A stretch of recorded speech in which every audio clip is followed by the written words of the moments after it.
How do we create or develop a relationship that is going to cultivate caring? Well, two thoughts come to mind. The two parts to your question. First of all, I think to appreciate and understand that separation is the most wounding experience for a child, the most stressful, the most impactful. And this is what the brain has to equip to live in a wounding environment, is separation. And because we put behavior as being more important,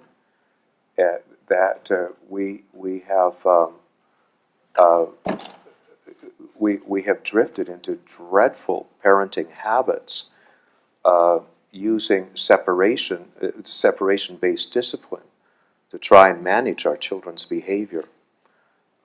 Instead of understanding, even with the Ferber method, it's using separation. You say, no, that's all now. We close the door, no more going pee, no more glasses of water. That's it. And we push the child's face into separation, which is a very wounding kind of thing. Or withdraw the invitation for the child to exist in our presence until they behave. We euphemize that as time out. Or we take what a child cares about and we use it against them, and we euphemize that as consequences. And so we're using separation-based discipline, and then we wonder why we have children who lose their caring. So first of all, we have to go back and say, children are vulnerable. They are easily hurt. We want to preserve their feelings, their emotions, their ability to feel their emotions. That this is more important than performance and behavior, because if you have a child that has a soft heart, that can feel all the emotions, you're giving the raw material for the brain to do its work, to develop, and again to realize our human potential. The rest will unfold. And so those feelings are very important. But the way to preserve this, interestingly enough, the way to preserve this, the single most important factor of being able to keep a child's heart soft is for us to have our child's heart in the first place.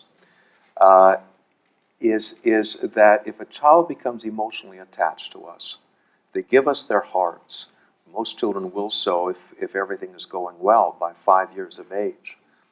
The more that we matter to them, the less wounded they are by outside wounds.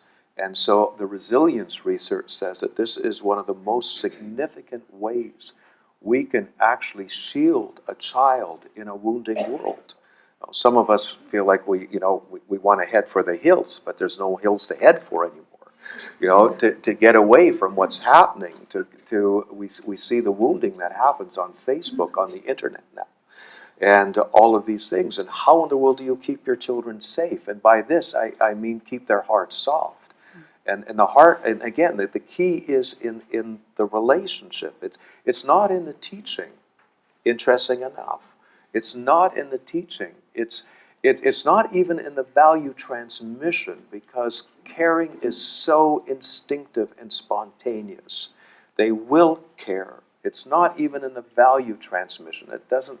It's not a moral thing. It is in the softness of the heart, which we need to treasure, and a child who really believes in that there is that invitation to exist in our presence, and where the attachment goes deep, we have the greatest chance of being able to preserve that wonderful potential to become all that they were meant to be.